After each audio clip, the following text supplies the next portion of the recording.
Good morning, everybody. We're live. Is that better, Dr. Nelson? Yeah, it's much better. That's better, yeah. Good morning, Dr. Kiltz. We're live. Hello, everybody. Today we have the lovely Peter, Dutch Carnivore. Dr. Nelson is joining us, and Dr. Kiltz is stuck in the meat locker on the treadmill. He hasn't been able to get out of there. No, they've locked they've locked the grandpa up in the basement.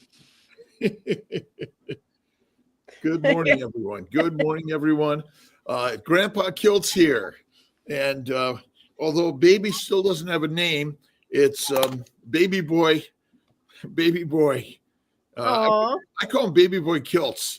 I could give him a name right now. That's the beauty of it all. But we got Peter, Dutch Carnivore here from the Netherlands. Hello, good morning. And gonna tell us, and we got Dr. Vasquez, and we got Alia, and maybe Dutch Carnivore. Peter, you can tell us a little bit about yourself and how you got into this carnivore world, and a little bit about your type something. Type something, yeah. I'll be brief about the type 1. I've been a type 1 diabetic for over 16 years. And actually, sort of by accident, I rolled into the carnivore diet. Everybody, let me directly get this book over here. This is how my journey started. Almost. I mean, I saw a movie on YouTube, but this book from Dr. Bernstein about going low carb, that's everybody. I just put it right on the screen immediately. This is a must read for every diabetic if you don't know it yet. And he is a type 1 diabetic. Yes. Over 90, he's still practicing, is what I understand. Last year he became 90 years old, and he still looks great for his age. So it's really amazing.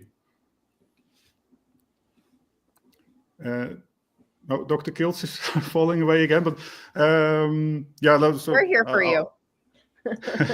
Yeah, you guys keep going. Don't worry about me. Just keep going. Yeah. Internet.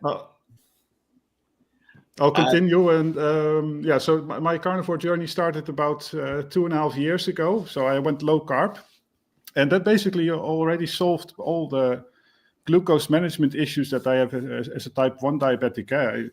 My pancreas is not working anymore, so my body doesn't make insulin.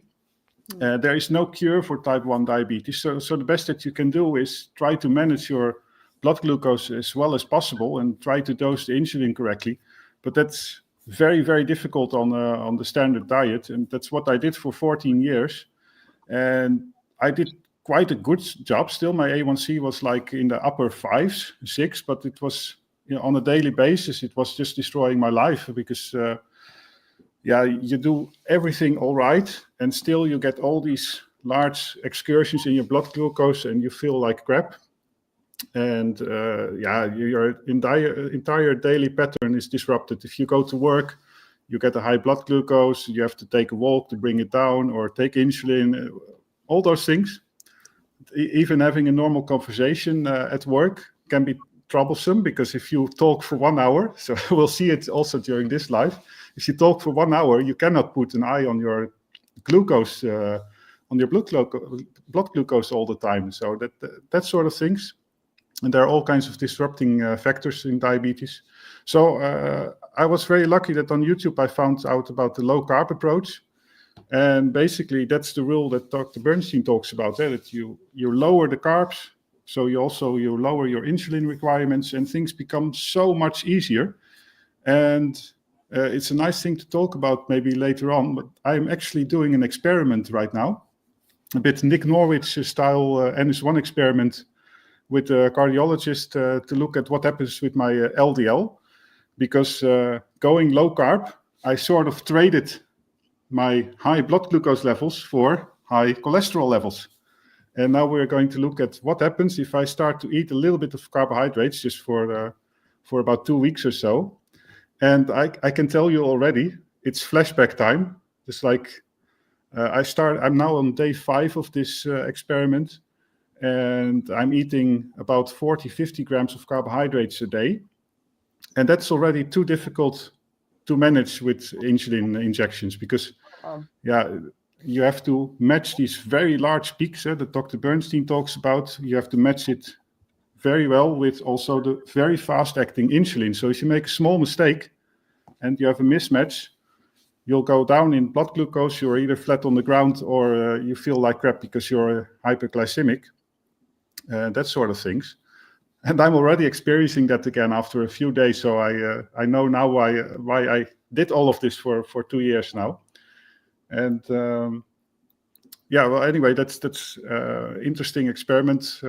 We're going to see what it does to LDL, and I expect that it will bring it down a little bit because I'm quite an extreme example of lean mass hyper responder. My cholesterol one time has been almost close to this 1 gram per liter. That's the same number that you read about in this article of this Florida guy that was eating all the cheese.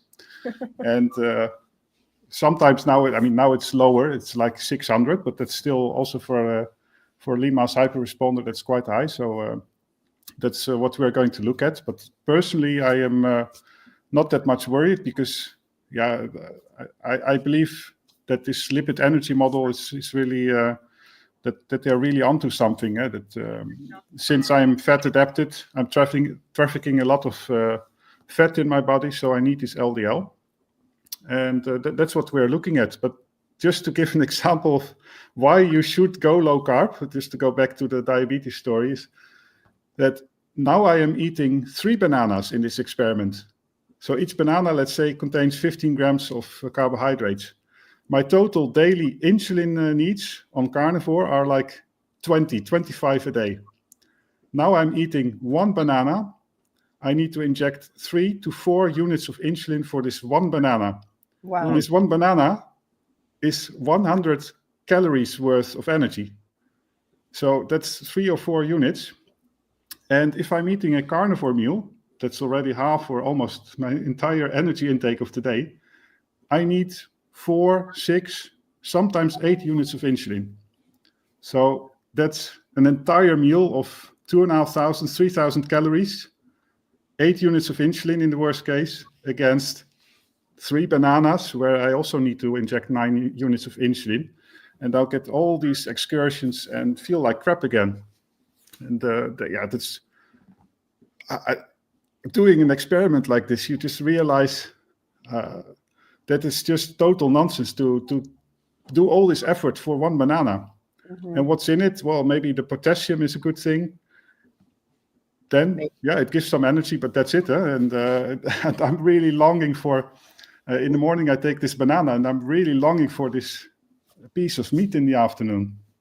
I have a question, Peter. What is your weight doing? Are you mapping your daily weights, your body weight?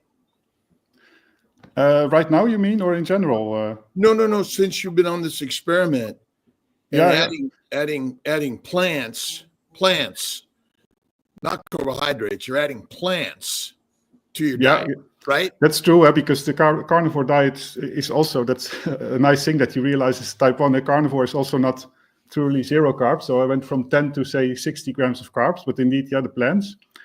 And what I see is not only that I need a lot of carbs for the bananas, but also since I'm eating these carbs and I'm loading my liver with more glycogen probably, I noticed that during the day also my insulin needs go up because I suspect that my liver is just pumping out a lot more glucose during the day.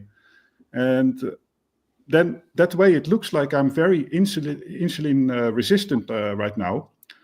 But in my opinion, and this is not an official number, but you should look at not the insulin to glucose ratio, because on the ketogenic diet, it makes no sense anymore. You have to look at insulin to calories like I did right now. Or as a type 1 diabetic, you can do that. And if I do that right now, if I inject 1 unit of insulin and I don't eat anything, I can simply look at how much my blood glucose drops. And that still works fine. But because of all these carbs and these plants that I'm eating, probably together still with the carnivore diet, of course. So I'm loaded on both carbs and the fat in a way. It feels crazy. It just doesn't feel right. What meat do you eat? Well, I have one here. This type of stuff. So I put it on purpose here, but I'm dry aging a lot of meat. So I take about what is it? 2 pounds of ribeye typically. And let me just say, I know Dr. Kiltz had a sister with type 1 diabetes, correct? Yes. I also have a sister with type 1 diabetes since the age of her age of 9. I was 12 when she was diagnosed. Was one of my first incursions into knowing anything about medicine. And I know how much they struggle with ups and downs. So my question is this. Before you found this way of eating, when you were just probably eating whatever you wanted and trying to match it with insulin. Sort of. Compared to even now, even having the bananas, how different is it? How difficult it is to keep your blood sugars under control if you just eat whatever and then, okay, well, I'm going to give this many units of insulin because, that's the advice that most pediatricians and endocrinologists, most doctors give their patients. Yeah. And compared to eating only meat or compared to adding, in the experiment that you're doing, how does it the difficulty of getting blood sugars under control? Yeah, it's a bit like that's my opinion, basically. Yeah. So also, I didn't go carnivore for the glycemic control because I already achieved good control on the low carb and ketogenic approach. But so now I only have to inject insulin for the protein, so I get these very modest bumps in the glucose rise. So that's very easy to deal with slow-acting insulin. And in the past, I would be eating everything, and still, I'm amazed sometimes at how people get an A1C of 8 or 10 or that type of numbers, because if you do pay attention also on those diets, you can bring it down to, say, 6 or 7. But it's still a disaster. So you'll still feel bad if the glucose goes up and down, and that's what happens on those diets. Because this aspect I would like to scream from the rooftops is that doctors, they use this A1C and they look at it and they accept values like 6 or 7 as if it's healthy, but also time in range, that's even worse. They talk about time in range being between, in milligrams per deciliter, like 80 and 180.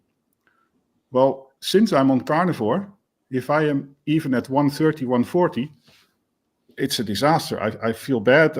I'm in a bad mood, hot flushes, that sort of stuff. And you get used to it after years and years. If you just eat a standard diet, your glucose will go up to 180, 250, that sort of numbers. And your body, of course, adapts to it.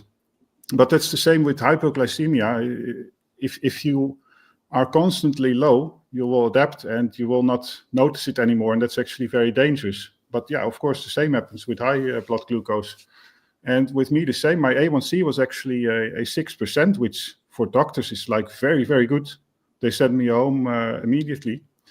But in practice, it's like being high 2-3 times a day. Your time in range in this diabetic range, not the true in range thing, is like 70-80% at best. You're doing a lot of harm with your blood glucose, because if your A1C is like a 6.5 or a 7, if you would convert it to your average blood glucose levels, that's probably like being at 140 as an average. So that's on the threshold of acceptable values for a healthy person for just a moment. But the diabetic has that the entire day. And what are you doing it for? To be able to eat plants. And I was distracted by this food noise in the past as well, because there are a lot of these confounders like glycemic index. Doctors will tell you to eat food with a low glycemic index. Well, as a type 1 diabetic, they still contain a lot of carbs, and sometimes they will be helpful a little bit. But if you look at it, it's not because they are low glycemic, but it's because you eat less of it. Because if you're eating lentils, you're not going to eat 200 grams of lentils, so you're eating less carbs. And that's what you have to do. You have to eat less carbs. I used to eat more than 200 grams of lentils if I ate lentils. But that's just amazing, this type of food noise. And then, I call them false friends. So you think you're doing the right thing. You need to eat a lot of vegetables because you're diabetic, you're ill. So you need to get all the micronutrients. And you need the carbs to get these vitamins in. It's not needed. I can give more examples like this. Once you start on a low-carb diet, you just start to see it. How much fat do you eat, Peter? How do you focus on eating the fat of the animal? Butter, and this piece here. I like this a lot. Just eat it like this, like you do. If you only ate fat, have you ever just eaten fat for days? Yeah, I've done it. Yeah. Oh, wow. And what was your insulin requirement? A lot can happen. And also healthy people, they can experience the type 1 feeling, let's say. Because if I eat nothing for a lot of days or just fat, but especially if I eat nothing, then my insulin needs can go from like 20, 25 a day. Add in also some cycling to make it even better. My insulin needs can drop all the way to 5 units a day. But of course, I'm not eating, but a lot of fat. Well, and so are you eating fat in those times? And the it depends. The requirement drops, right? Yeah, certainly. Yeah. After 1 or 2 days, it can drop all the way to 5-6 units for me personally. So my theory is that insulin's job is not to lower glucose. Insulin's job is to make fat in the liver. We're just describing it, I believe, incorrectly, because everyone has fatty liver disease, but when they go low carb, their fatty liver gets less fat. So that means that insulin's real job is to make fat in the liver, not to lower your glucose level. It's triglycerides, huh? And it makes triglycerides, which are the only fuel for our body, always. Yeah. We don't burn glucose as energy. And Dr. Nelson, have you ever measured glycogen stores? You could measure it. I've never. We've never done it. Measure it because nobody's ever done it. We take the scientific explanation that glycogen and glucose are really so important in our body, and our insulin is regulating glucose, when in fact it may be just a digestive enzyme that makes fat in the liver, and it just happens to be that we think its job is to regulate glucose. But have you gone days without? Insulin has probably more than 100 different functions in our body, and we don't pay attention. We pay attention to those 2 big ones. Well, but that's what the scientists have told us, because they make it all so complicated that we just can't understand it. But my bet is, so if you get fat, Peter, and then you don't eat for a week, and I don't know how long you've gone without insulin. When you first were diagnosed, how skinny were you? Oh, yeah, definitely. I was like 80 kilos, and my weight now is, so what is it? Let's say 170 pounds.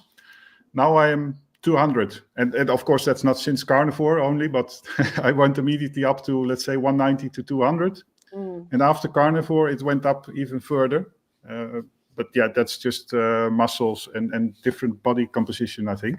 How tall are you? Average length is, my guess is 6'3".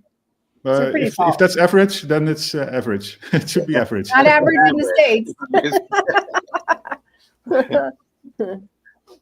Well, I always ask the question, what is insulin resistance? Mm. What is it? Yeah, it's a little bit what I talked about a moment ago. I truly think that it's measured in the wrong way, like this oral glucose tolerance test. Oh, That's terrible. just one type of tolerance, but it depends on a lot of other factors, not just the insulin. Insulin to protein is important, and maybe just your total insulin needs on the day. Just to keep it simple. If it's low, then you're sensitive. If it's high, then you're not. Yeah. We got a couple questions. Should we start taking them? Yeah, let's get some questions for Peter and Dr. Nelson. Is it the link between it and the insulin resistance construct? Do you understand the question? Since we're talking about insulin resistance.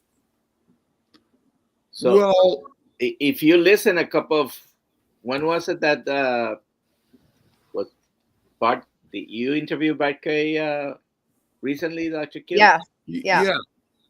So, insulin. There is nothing that one test. You can measure what we call the effects of insulin resistance, but there isn't really a test that measures this many milligrams of anything.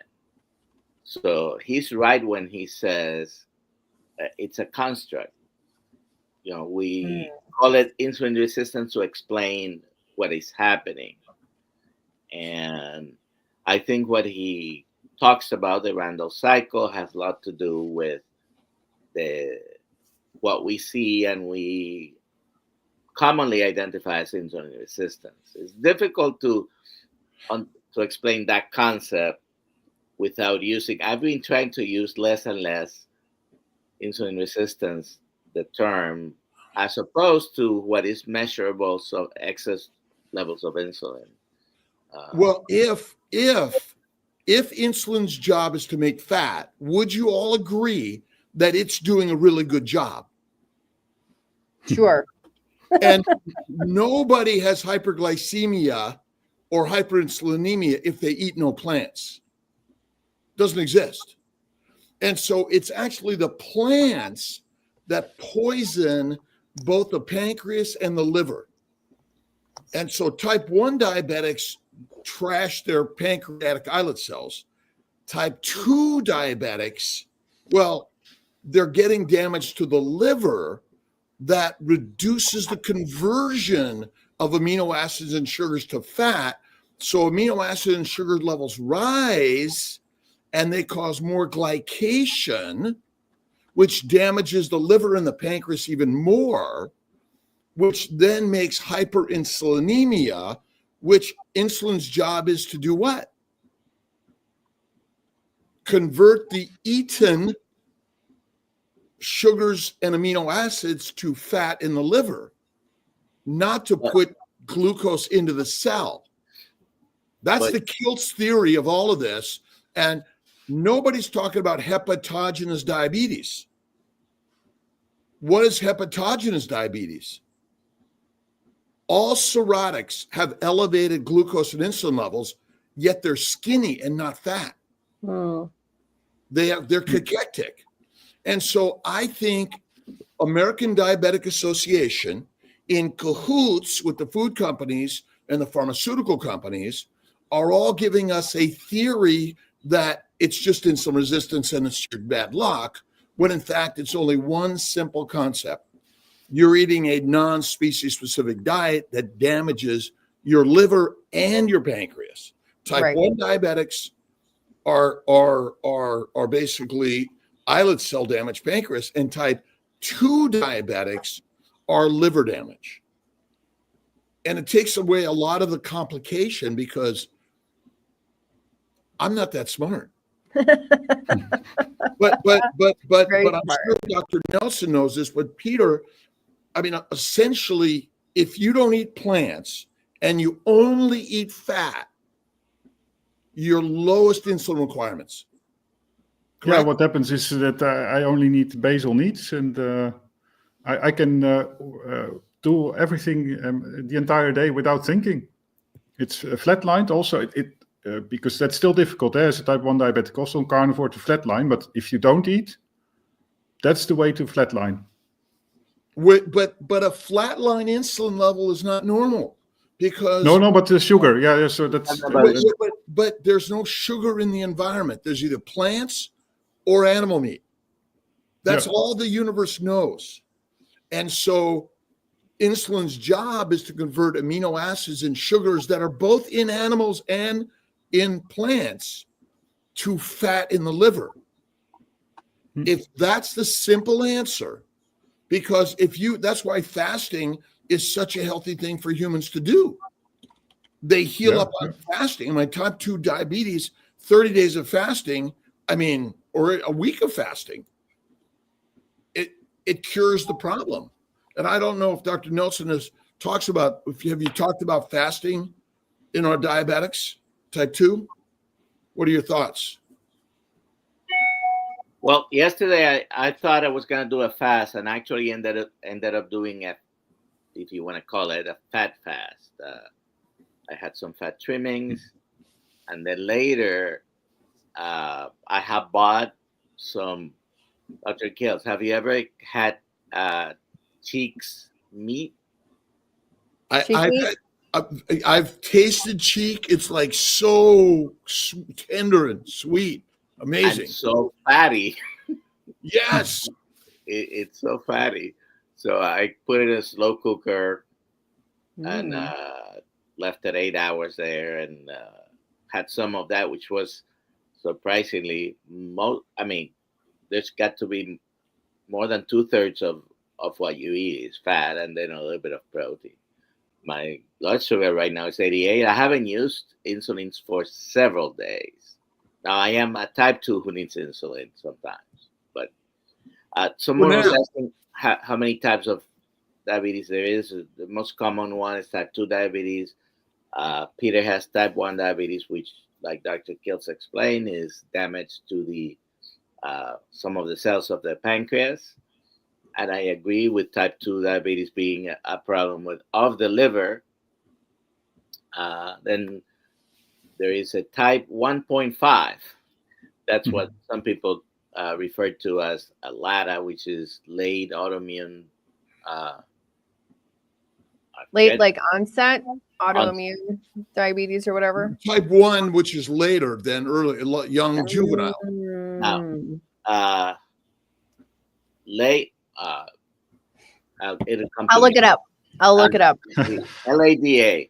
It's an autoimmune type of diabetes that develops in adults, and sometimes you are in this period where you use insulin or not to control it. You don't need to absolutely use insulin because you're still producing some, but you have antibodies against there are 4 different type of antibodies against the pancreas and insulin, and you can measure those. My pancreas doesn't produce much insulin anymore, but I have no antibodies against those. So I have just an exhausted pancreas, probably was a fatty pancreas at some point.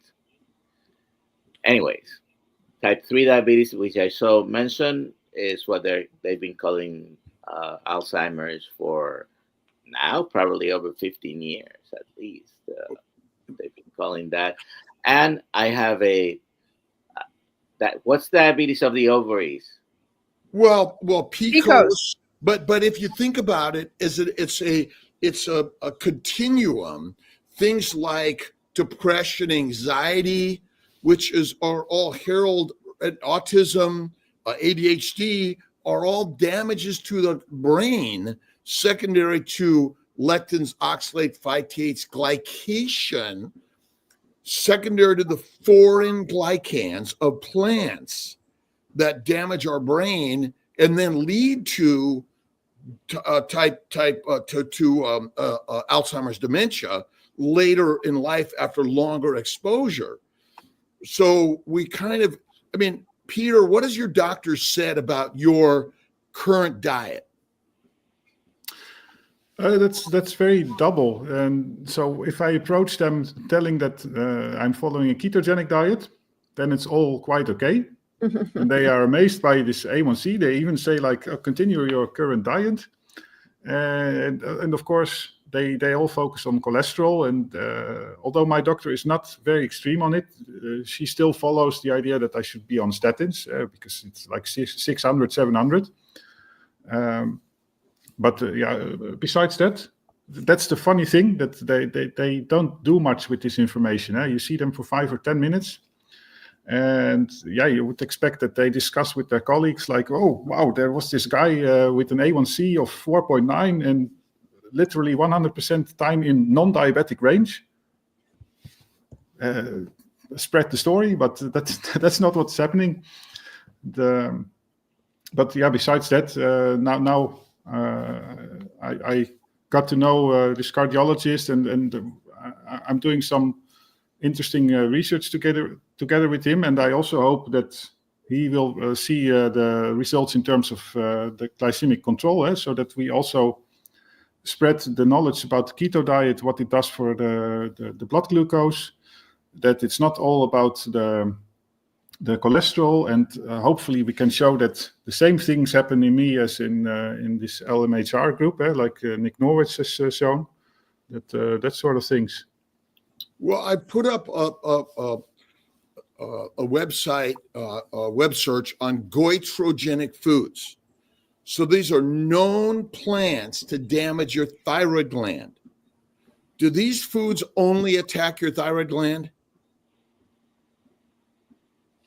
Gluten is a good example. I've been celiac for several years before the diagnosis of type 1 diabetics, and that's a famous one. It's also genetically in the same area as type 1 diabetes. So I personally suspect that gluten and lectins, the same story. That those. Well, but look at all those plants as well. Look at all those plants. Aren't they our standard diet around the globe?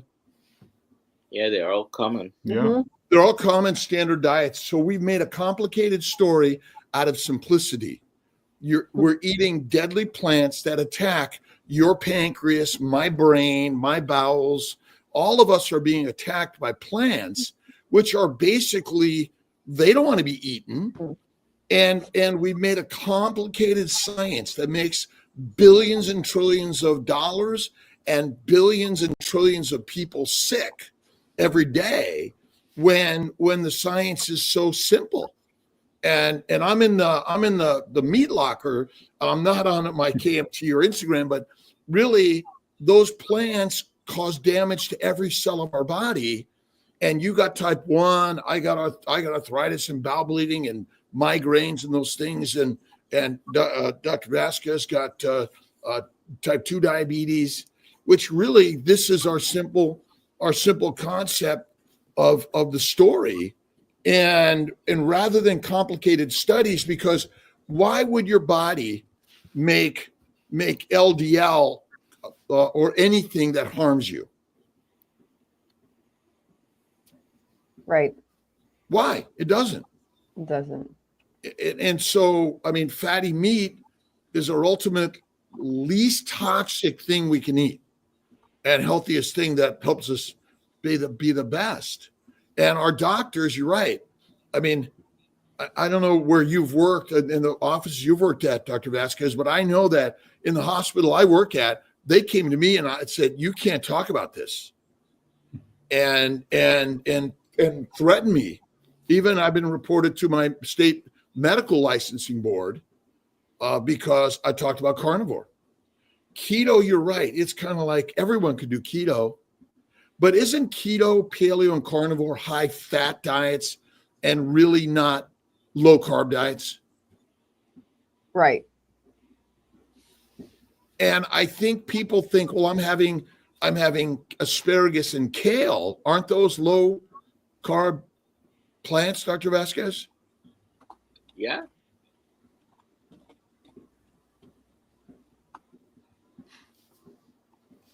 My sister died of diabetes, heart failure at 52, and I don't blame anyone.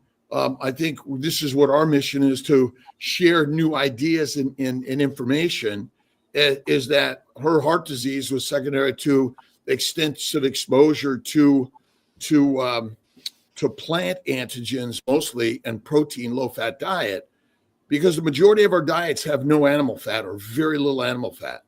They have a lot of oils and plant products, but and she lived longer than she would have lived without insulin, certainly.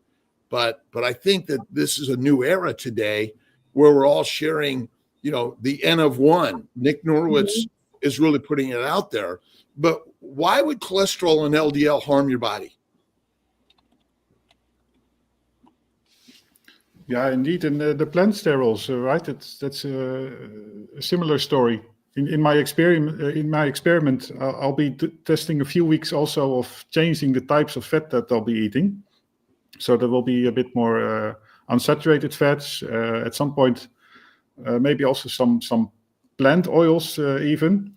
Maybe olive oil or that sort of things. I'm not going the canola oil route anymore, but what will happen probably is that my cholesterol will drop a little bit because it's basically sort of replaced by plant sterols. Your body will reduce the production of its own cholesterol, and you'll get all kinds of strange things happening in your body because those plant sterols don't belong there. I think they even are found in plaque, right? So maybe that's not a proof, but the fact that it's there, if it's in arterial plaque, that's not a very good sign.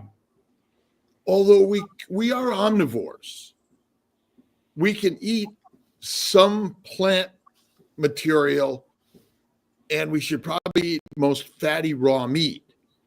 But I don't even know what a saturated fat is. That's a scientific term that no other animal cares about it. They eat their species-specific diet, right? Right. And so our experiments are still searching for kind of quasi answers to something that is like, that eating fatty meat, to the majority of humanity that doesn't need a doctor to draw their blood and tell them X, Y, or Z. I wonder. I mean, how often do you go to your doctor, Peter? Not so much, but already during my standard diet, I didn't go so much. The entire COVID period, I didn't go. And now, actually, only because of this experiment, but my A1C is always good, kidney function and all those things. Yeah, if your A1C is okay, those things won't happen. Your kidneys will continue to function. They don't have to deal with the glucose, that sort of stuff. So I don't worry about it. The cholesterol neither. I mean, feeling great is the prime indicator, right? I mean, maybe do a health checkup as a type 1 diabetic. Okay, maybe once a year, just a very basic blood panel. Does no harm, can be useful, but I don't worry about it, basically. I mean, I guess maybe this is something for Dr. Vasquez. I mean, we're kind of taught to get annual exams, and how important do you think it is to get your annual checkup? So you have to understand that there is a before I changed my mind on some things and after, right? So you might want to do some things that that can measure or look for deadly possibilities, right? Deadly risks, like,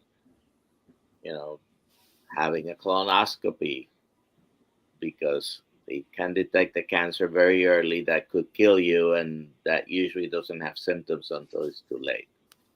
And some people even argue about doing them as frequently as even recommended, but I think it's still a good thing. I still, repeat the fact that my son at 29 had a precancerous polyp that if he had not had a colonoscopy, 5-10 years later, we would have found out when he died of colon cancer. So I recommend things like that. For those people, though, that are struggling to keep their blood sugars under control, mostly I deal with type 2s. unfortunately, the type 1s is that I've dealt with through my career, they are such out of control, especially the younger they are, because they, that's a whole other episode, so conversation. But there are a lot of people that need to go to the doctor to get help with their blood sugar control, in particular when they don't want to change the way they are eating. And you're right, Dr. Kiltz. If you eat less plants, your blood sugars are going to be better. But people don't want to do that, and they still want to eat their bread. And my cultures and similar cultures, Caribbean in the Americas, we eat a lot of rice and beans and fruits. And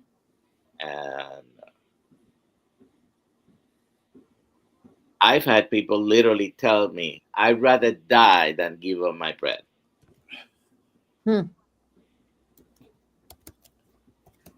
So the frequency of going back to the question, the frequency of how often you should go to the doctor, well, I think it depends. If you really change your diet, you don't have to see me at all if you don't want. I don't know. But we want to. We want to just get that annual checkup and hang out with the doc and talk about golf and life and things like that. I mean,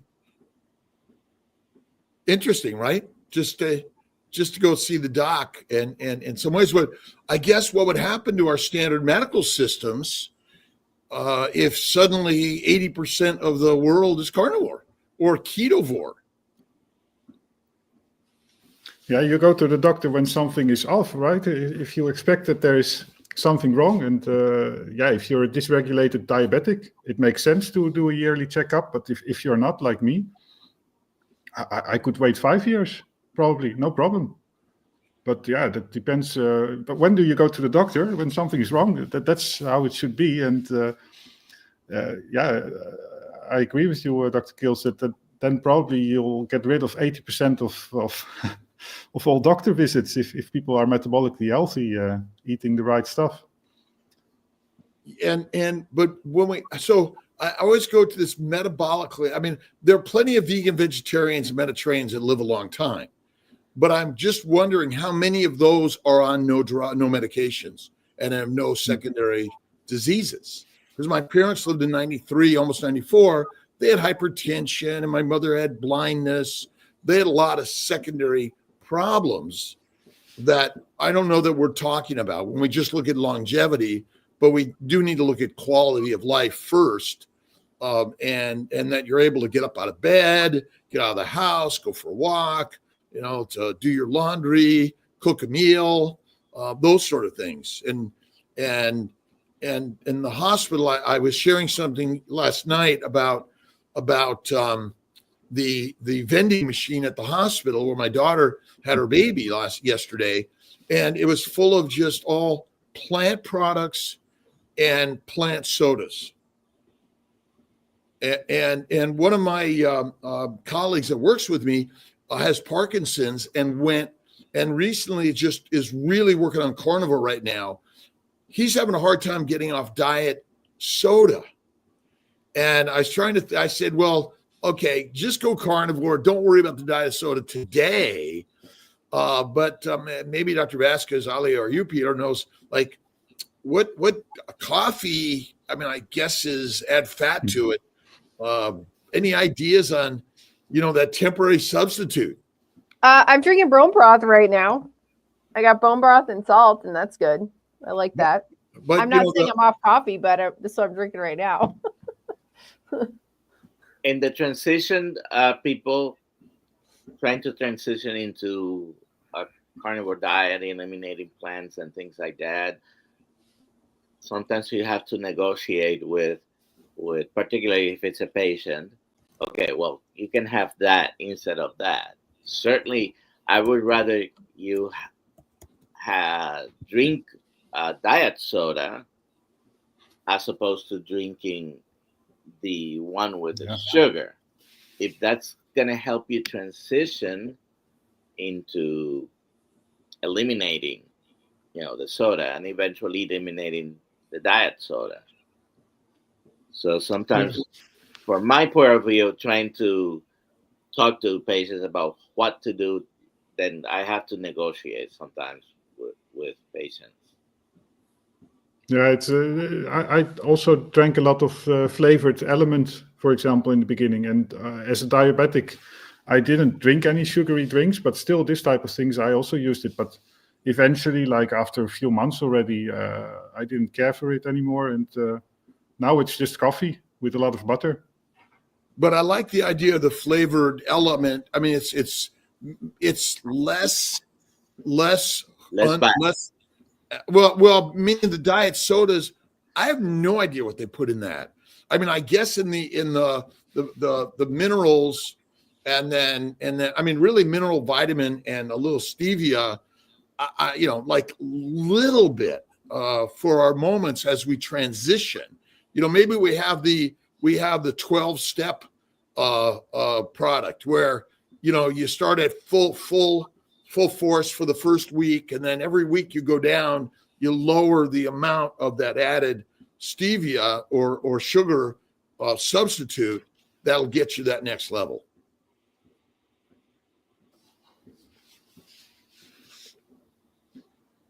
Tactile equipment up there and letting it bounce off the walls is supposed to be better. There are complications to colonoscopies, by the way. And I'm just wondering, in a carnivore world, no fiber, no fruits, seeds, or nuts, what is the real risk of colon cancer? Now, obviously, I had 55 years of plants, and so it could still linger the risk for years. Would you agree, Dr. Nelson? Certainly. And unfortunately, that's a reality for a lot of people who get to this way of eating. A lot of the damage that causes the diseases that we die of are not acute illnesses that happen overnight. Or, most of, we're talking about cardiovascular disease, heart attacks and strokes, and cancer, for example. Those are like the top causes of mortality, right? And those don't happen overnight. It's not like you went to bed without it and in the morning you woke up with it. Even when you do have a heart attack or stroke, that was years in the making most of the time. There's few exceptions because it can happen acutely because of different reasons, but atherosclerosis doesn't happen overnight. It's something that, and once the damage is there, it's difficult to get rid of. There are certainly many people who claim to have reversed some of these things, and there's some truth to some of those stories, but most people don't get it better. Alia, how are we doing on questions here? We got a ton of questions. Could we do a speed round? Let's do a few questions for Peter and Dr. Vasquez. Okay, let's see. Here we go. Let's do one for Peter first, because Brisket Boomers, how long has Peter been carnivore? How much insulin does he take per day? I'm type 1, down to 10 units a day, trying to heal on lion diet. Oh, wow, 10 units. That's very low. Slightly smaller body, of course, but still 10 is very little. Maybe you're still producing a little bit of insulin, then you would be lucky. But I went from 30 to 40 units per day. Standard diet, 2,500 calories per day, sort of. Mixed carb, fat. Not high carb, but medium carb. And then I went to like 20, 25 a day. But yeah, as mentioned before, I'm a big 200 pounds. So that's... The pancreas produces on average, and this is numbers for, I guess, a standard diet, whatever that means, about 20 to 50 units per 24 hours. Okay, so your own pancreas will produce up to about 50 units a day. So when I see diabetics that are managing their diabetes with about 10 units or 10 to 25, I would say it's a very good range. It's probably okay. I'm sure people, any type 1 diabetic that's using less than 25 a day, they're definitely eating a very low amount of carbohydrates. I think Amy, I don't know if she's here today, but she's mentioned Amy that. is Brisket Boomers. Yeah, Amy's Brisket Boomers is Amy. Amy. Yeah. Oh, okay. Yeah. I have a quick question. Could we switch the term carbohydrates and protein to either animal meat or plant products? I vote yes. Is that because I mean, protein? Can you show me what a protein really is? We can't. And you eat a plant, you eat an animal, you get a little of each. But I'm just wondering if I know it's trying to change the beast, but I think that's what we got to change, because carnivore is a meat-based diet and everyone else is a plant-based diet. Would that be simple? Sounds simple. Try convincing the scientific community of doing that. Oh, I am not trying to convince them. Go ahead, Aliyah. Next one. All right. Maybe one nice thing to add to the last question is actually that as a diabetic, you're injecting your insulin, for example, in your shoulder, in your belly. That's not the same place as your pancreas. So that's also a reason why we typically inject a little bit more than your pancreas would produce. Well, I'm going to add to that, Peter. That's a good point. Where does the pancreas release its insulin to? Yeah, directly in the blood, and that's into the liver. The liver. Yeah, it's directly released to the liver. All blood flow of those organs goes to the liver. It's a digestive enzyme that's responsible for liver conversion of amino acids and sugars to fat. That is it. And so insulin is been studied, and we theoretically believe that it has its effects are at the cellular level, but I bet that's not true. It's at the hepatic level.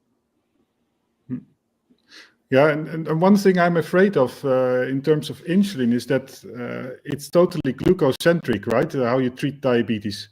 But insulin does so much in the body at different places, like this PCOS type of stuff. So if your insulin levels are off, that's one thing I'm still afraid of as a type 1 diabetic is I only got glucose to look at. So am I really sure that I'm injecting the proper amount of insulin? Like we just talked about, also in the wrong place. Well, the glycemic main function of insulin, like Dr. Kiltz has said, is insulin is a fat storage hormone. A fat-making hormone, I believe. Fat-making. It just happens to store fat first in the liver, and then it transports it to every cell of the body. And so polar bears eat a lot of fat in order to get fat. It'd be interesting. We should do a polar bear study. I think Dr. Nelson and I should go to the pole, the North Pole, and study polar bears in their environment. Next for Peter. Sorry. Here's the next one. Can type 2 be cured or just well managed? I guess Dr. Nelson on that one. All right. So diabetes is a chronic, progressive, ever worsening, can only be managed with medicine disease. That has been the normal answer that most doctors will give you. You can reverse diabetes. You can put diabetes in remission. I usually try not to use the word cure, although I think it's possible, okay? And not everybody's going to be able to reverse everything, but I think it can be reversed. The damage, the risk, you can reverse all of it, okay? And you can do it with just diet. You don't need any of the medications. I'm not saying don't take medications, don't misunderstand me. you need to get any way you can. You need to get your blood sugars down. I have found the best way is avoid the plants. Avoid the plants. The plant foods. Plants are poisonous and meat is masterful. And I was listening to Candy Primal Bod. Is it Primal Bod Candy? I can't remember. Yeah. But Yeah. Primal Bod. By the way, did you invite her, Alia? Yes, we're working it out. Okay. It really is. I mean, there are thousands of poisonous plants, but there are only a few poisonous animals. That's interesting. It's so if we really just get to and I think the real message here is that when the doctors, the medical community, the food companies, the pharmaceuticals are not going to teach you this. That's right. Pula, why do kids get type 1 diabetes? Genetics, plants? ? Ooh. Bad luck. Well, Both. it is really an autoimmune condition, basically. Okay, where do they come from? The antibodies. There are viral infections they get sometimes. It just happens. But basically, it's an autoimmune condition. Antibodies affect the pancreas cells and damage them to the point where they don't produce appropriate insulin anymore. And these goitrogens or tumorigens are damaging substances, lectins, oxalates, phytates, which are highly antigenic when they bind or they get stuck within those cells. The immune system is like, okay, let me get into this, right? I wonder if there is any statistics among the people who mostly ate meat or fish. If there were any statistics about type 1 diabetes in those populations. I don't know if there are any reliable sources. Yeah, that would be very interesting. And about the genetics, I always explain, at least to myself, that how could those genes being passed through generations if it causes directly type 1 diabetics? Because it's environmental. It's environmental. We're not herbivores. We're carnivores. We're not fish or birds. We're carnivores, and we evolved eating fatty meat. And we're just eating a non-species specific. If you look at the United States Department of Agriculture's journal on plant poisoning, the herbivores get damaged eating plants because they're not eating the right plants, because there's so much invasive plant species around the globe, because we've moved plants, we've moved animals all over the globe, so we moved ourselves. So it's simply exposure. And we did an interview with Thomas Seyfried, who really says that cancer is not a genetic disorder. It is an environmental disorder, mostly of a plant-based diet, because that's where sugar comes from. I think we're misleading our brothers and sisters on keto. It's a misleading idea. And same with paleo and Atkins and all of that. It makes it simple, but if you really want to be the warrior, it's hard. Peter, how easy was it? I guess, tell us a little about the nature of transition. Was it easy, hard? Oh, it was very easy. And after half a year or so, I remember it at the beginning, I didn't eat liver, neither cooked or raw. And now I eat raw liver. I dry age my meat. I eat it raw, hard. And it feels, it feels indeed, when you eat it, you feel strength. It sounds silly, but that's what happens. And the same with fat. Let's take this question, and then we will do this will be the last question, unless we have a few more minutes, but then we have to do the giveaway. So, Carnivore Muscle, I've never been able to find a solid answer from folks, but why do we store glycogen in the liver preferentially to skeletal muscle? Is it due to signaling sensory pathways in the liver? And then I'll give you my answer. Yeah. Glycogen is a glycoprotein. It's critical for glycosylation. Glycosylation happens so fast, and nobody talks about glycosylation either. They talk about glycation. So this idea that liver or muscles, I mean, there's glycogen everywhere in nearly every cell, because every cell has to do post-translational protein modification.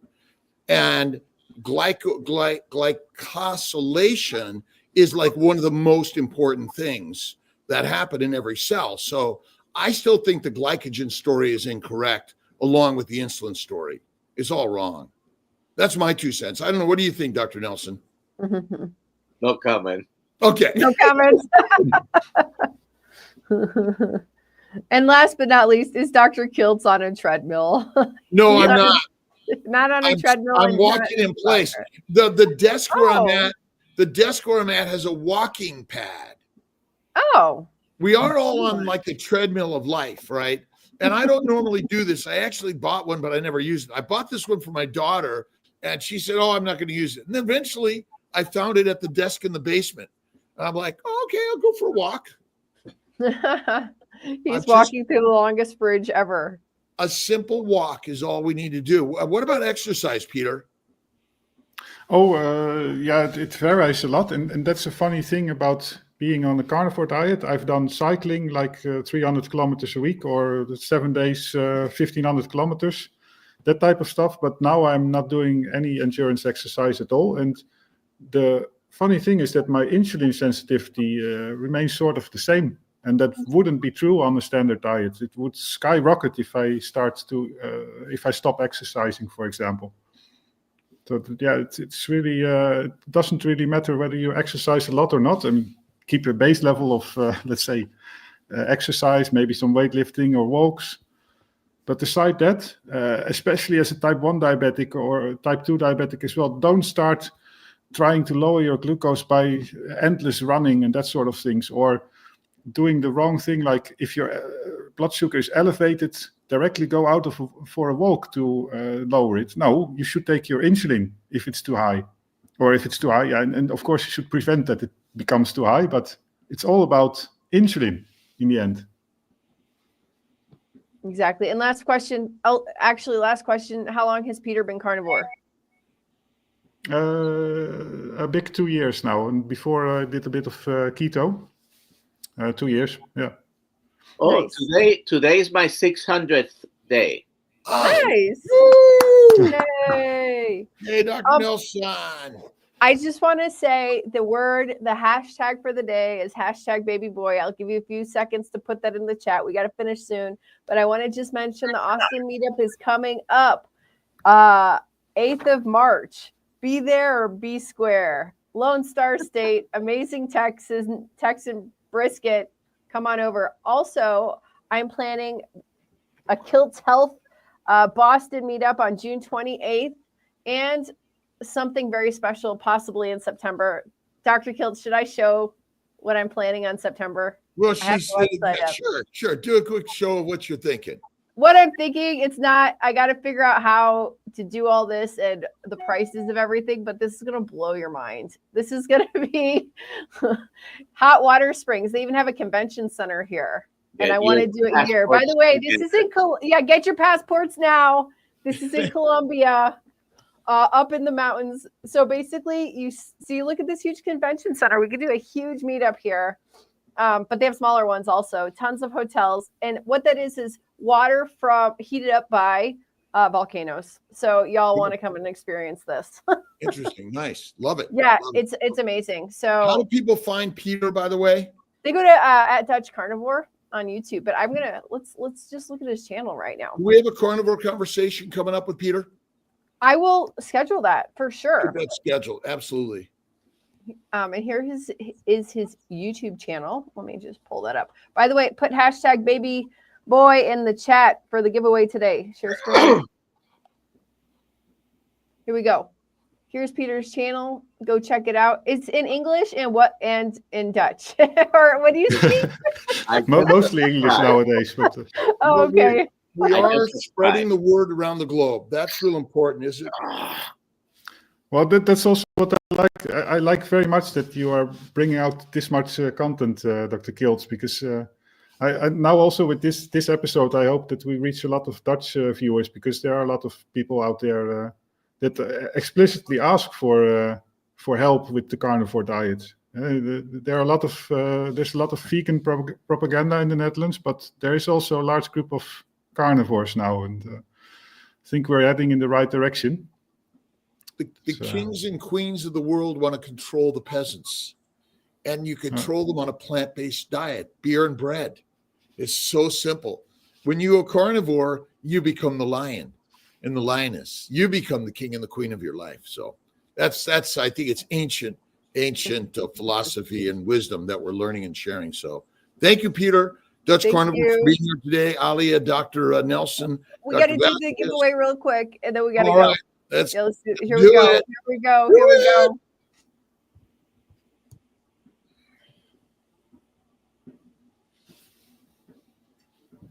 Barry Simon! Yay! Barry, email me your address. You know my email, Barry. There we go. And tomorrow morning. Tomorrow morning, we got Dr. Abs. We've got All right. it. Awesome. Be here, Awesome. be square. Learn about longevity. There you go. All right. A good time, not a long time. That's what I always say. There we go. Hasta luego, everybody. God Have a good bless. day.